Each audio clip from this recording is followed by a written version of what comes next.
Bonjour et bienvenue dans l'info du jeudi 15 janvier 2015. Au sommaire de cette édition, la campagne des prochaines élections départementales est lancée en Sarthe. Dominique Leménaire a été choisi comme chef de file des candidats UMP.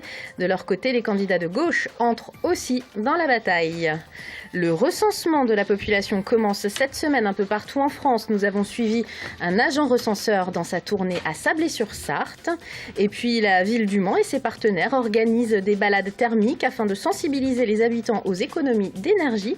Découverte dans ce journal. L'invité de l'info ce soir, c'est le docteur Sophie Vicaire-Brière, responsable du centre santé de l'Université du Maine, pour évoquer le mal-être des étudiants qui sera le thème d'une soirée organisée mardi prochain à l'espace Ève. C'est parti du côté de la droite sartoise pour les élections départementales. Oui, l'UMP a désigné son chef de file. Ce sera Dominique Leménaire, l'actuel vice-premier président du Conseil général.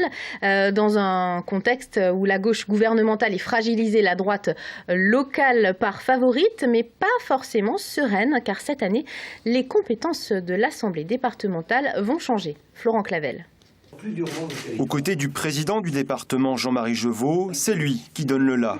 Dominique Leménaire est le nouveau chef de file de la campagne de la droite et de l'UMP en Sarthe. Des pronostics de victoire, le député s'y refuse, mais admet que le contexte est favorable. La Cour des comptes a reconnu que notre département était parmi les 6 départements français les mieux gérés. Donc c'est une situation que je crois qui évidemment retient la critique. Et la seconde raison, c'est que le contexte national, l'échec du gouvernement sur l'emploi notamment, et notre département n'est pas à l'abri de ces critiques puisqu'on a eu beaucoup de suppressions d'emplois, fait qu'il y a des préoccupations sans doute pour ceux qui aujourd'hui sont du côté de la majorité gouvernementale. 8 conseillers généraux sortants se présentent sur la liste Ensemble pour la Sarthe. Des élus rassurés par le maintien des départements qui avaient failli disparaître, mais le premier vice-président reste vigilant. Des inquiétudes qui sont celles liées à ce qu'on appelle la métropolisation, c'est-à-dire la métropolisation, une sorte de recentralisation vers les centres urbains les plus importants, les communes de plus de 400 000 habitants ou des super-régions qui exerceraient des compétences encore plus larges. Donc on a un intérêt à défendre notre territoire, à défendre notre département, parce que c'est l'échelon de proximité et c'est l'échelon qui nous permet d'être au contact des habitants et des communes. Liste complète et programmes seront connus à la fin du mois. Si la victoire de l'UMP est au rendez-vous, Dominique Leménaire se présentera à la présidence du Conseil général. À gauche aussi, on se lance dans la bataille et c'est une nouvelle génération qui brigue le canton du Mans-Centre, pour l'instant tenu par la droite. Oui, Marlène Schiappa et Stéphane Chevet, 32 et 39 ans, ont annoncé ce matin leur candidature. Marlène Schiappa est auteure de livres à succès et blogueuse, mais aussi adjointe au maire délégué à l'égalité. Stéphane Chevet, lui, est cadre à la Poste et membre du Parti socialiste. Leur liste, Le Mans, cœur de Sarthe. Leur motivation, recréer un lien direct entre les élus et les citoyens. Stéphane Chevet, au micro de Florent Clavel. L'idée aussi, c'est de remettre au centre du jeu politique le citoyen. Et c'est de lui dire, vous avez des idées, vous avez des suggestions, vous avez des envies. Ça ne coûte pas forcément d'argent, l'intelligence elle n'a pas de coût. Eh bien, c'est de prendre appui sur ces idées, sur ces propositions, à travers ce que je disais, le conseil cantonal, mais aussi à travers une page Facebook, à travers un site internet, à travers un téléphone portable aussi qui sera directement ouvert et les personnes pourront prendre contact avec nous directement, sans passer par le président du conseil général ou je ne sais qui, directement vers nous pour proposer des choses nouvelles, des choses auxquelles on n'aura pas forcément pensé. C'est ça la démocratie. Ce vendredi, la CGT organise un rassemblement au pied du palais de justice. Et ce, dès 8h30 du matin, un rassemblement symbolique, 1 heure avant l'audience solennelle de rentrée du tribunal du Mans. La CGT veut protester contre le projet de loi Macron et l'impact qu'il aura, notamment sur le tribunal des prud'hommes et son fonctionnement. Didier Jousse, secrétaire départemental de la CGT, annonce également une manifestation le 26 janvier prochain, premier jour d'examen parlementaire du projet Macron à l'Assemblée nationale. Depuis ce jeudi matin, l'État en France compte ses administrés. Et vous avez peut-être été tiré au sort pour être recensé. Êtes-vous célibataire, en couple, avec ou sans enfant? Quel est votre mode de vie? Quels sont vos moyens de transport? Autant de questions qui vous seront posées par les agents recenseurs. Lucille Cantet a suivi l'une d'entre eux ce matin à Sablé-sur-Sarthe. Bonjour, je suis agent recenseur de la ville de Sablé-sur-Sarthe. Amandine Cousin commence son travail de porte-à-porte. Elle a plus de 200 logements à visiter pour y laisser des questionnaires de recensement. Tout est détaillé de la façon dont vous pouvez répondre. Le but du jeu, c'est d'écrire lisiblement, au crayon bic bleu ou noir. La démarche est clairement expliquée. Tenue au secret professionnel, la jeune femme collecte des informations utiles à l'INSEE et à la mairie. Et répondre à ce questionnaire est une obligation. Ça permet à la ville, après, donc, de connaître le nombre de populations qu'elle a pour pouvoir envisager de nouveaux aménagements. Voilà. Ça sert à tout le monde. Ça sert à tout le monde, voilà. Et ça, on l'explique aux gens parce que des fois, ils se demandent, oui, à quoi ça sert le recensement. Il y a des gens qui sont un peu plus coopératifs que d'autres. Mais en général, dans ce secteur-là, ça se passe assez bien. Prévenus par un courrier déposé dans les boîtes aux lettres quelques jours plus tôt, les Saboliens tirés au sort se plient donc au jeu des questions-réponses. C'est intéressant de connaître déjà la population, voir combien on est. Et puis bon, de ça découle tout un tas de... comment dire, des besoins, voilà. Type de construction. Donc là, on est dans des maisons mitoyennes, donc c'est jumelé.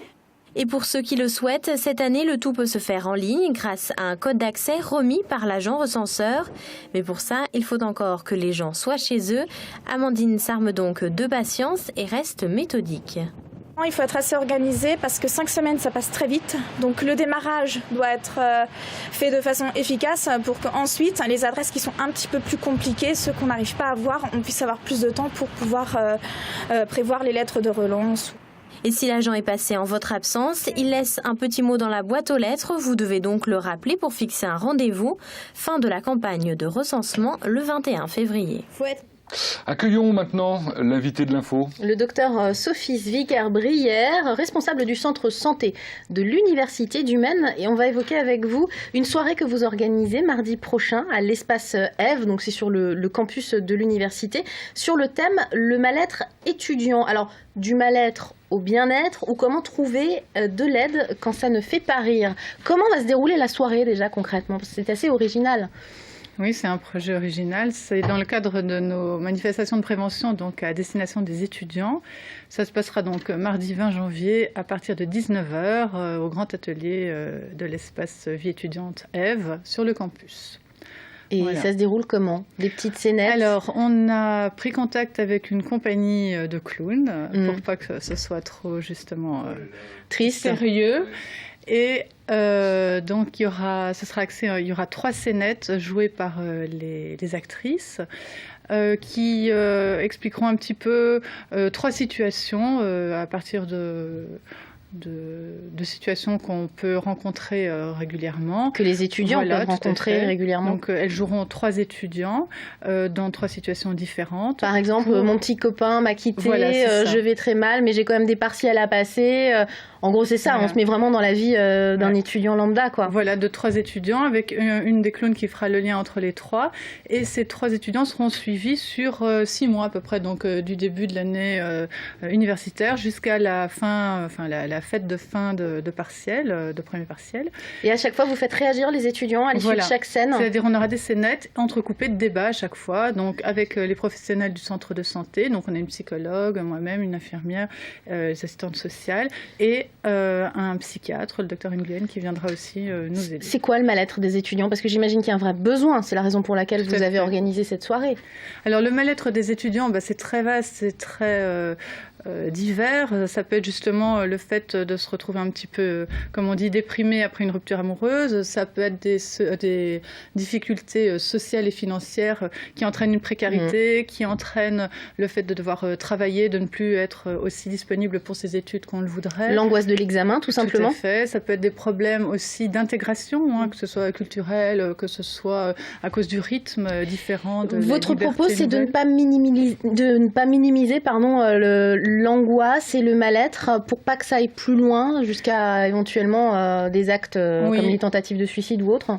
Oui, c'est-à-dire voilà, on fait cette soirée pour sensibiliser les étudiants et ceux qui les encadrent, c'est pour toute la communauté universitaire, pour essayer de les aider à repérer les signes, parce que les signes peuvent être très divers, mais ce qui est important, c'est de savoir que quand il y a des signes, que ce soit des problèmes alimentaires, des problèmes d'absentéisme, des problèmes de pleurs, où vraiment on se sent pas bien, c'est pas les petites déprimes qu'on a qui durent 10 jours, 15 jours, c'est quand ça s'installe, c'est quand vraiment il y a une répercussion. Il faut alerter. Voilà, donc savoir repérer ces signes parmi les étudiants et ensuite créer le lien, s'occuper, essayer d'avoir de l'empathie pour l'étudiant pour essayer de l'aider, soit en lui disant de s'adresser donc à son médecin traitant ou à son entourage, soit en l'orientant vers nos consultations. Et si vous voyez cette émission en ce moment et que vous avez découvert que quelqu'un était en difficulté, vous pouvez aussi vous rendre tout simplement au centre santé de l'Université du Maine qui se trouve à l'université,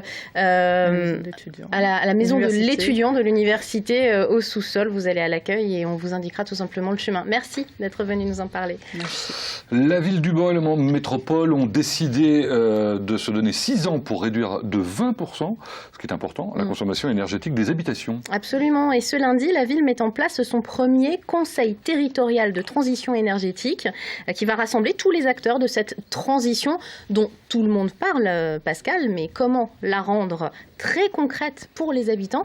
Eh bien, peut-être en leur montrant à l'aide de caméras thermiques et infrarouges à quel point les bâtiments mal isolés perdent de l'énergie. Vous voyez, on le voit bien, on le voit là. Là, on a la chance de tomber entre guillemets sur une maison qui n'est pas isolée. Ce couple n'en revient toujours pas. Images infrarouges à l'appui, ils découvrent que leur maison n'est pas aussi bien isolée qu'ils l'imaginaient. On ne s'attendait pas à ce que la maison soit si peu isolée finalement. On est venu effectivement se renseigner sur l'isolation de notre maison et là je pense qu'on a une réponse très claire. Même à voir que notre radiateur pouvait chauffer le mur extérieur, c'est vrai que ça surprend un peu quand même de voir ça en images et en concret surtout, quoi. Il participe à une balade thermique organisée par la ville du Mans et ses partenaires, dont l'Espace Info Énergie, une manière d'inciter les gens à réduire leur consommation en isolant leur habitat. Et si vous n'avez pas prévu de gros travaux, il existe des astuces. A priori, on se trouve devant un mur qui est non isolé, donc on a identifié la position des radiateurs de l'extérieur. Et donc quelque chose de tout simple, un faible investissement, mais il existe des films le réfléchissant que l'on peut coller sur le mur derrière le radiateur. Et donc la chaleur, au lieu d'être absorbée par le mur, va être réfléchie à l'intérieur du logement. Le Mans et le Mans Métropole se sont donné 6 ans pour diminuer de 20% la consommation d'énergie des bâtiments. Ce lundi 19, tous les acteurs du dossier vont se réunir pour un premier conseil territorial de la transition énergétique. L'idée, c'est d'essayer de faire passer l'idée qu'il est nécessaire d'isoler les maisons. S'il y a des blocages, il faut mettre en évidence ces blocages et essayer de trouver ensemble des solutions locales. D'autres balades de ce type pourraient être proposées dans les semaines à venir. Pour toute information concernant ces balades thermiques ou toute autre information, vous pouvez vous renseigner auprès de l'Espace Info Énergie du Mans, 10 rue Barbier. Le téléphone s'affiche au bas de votre écran. Un mot du temps pour terminer avant la météo tout à l'heure de Romain Besson, bien sûr. Pas d'alerte particulière pour notre département qui a connu malgré tout des rafales de vent ce jeudi après-midi. Ce sont les résidus de la tempête Herman qui frappent le Finistère et le Morbihan. Des vents qui ont provoqué une chute de câbles électriques à haute tension. Ça s'est passé vers 14h près du Lude sur la D306. Alors la route a été coupée dans les deux sens et une déviation a été mise en place le temps d'assurer les réparations. Mais les équipes sur place ont fait vite et tout est rentré dans l'ordre alors où je vous parle. Merci Laure. Merci Pascal. On se retrouve dans un instant avec notre invité de l'Actu Vue par les entrepreneurs, Alban De Gaulle.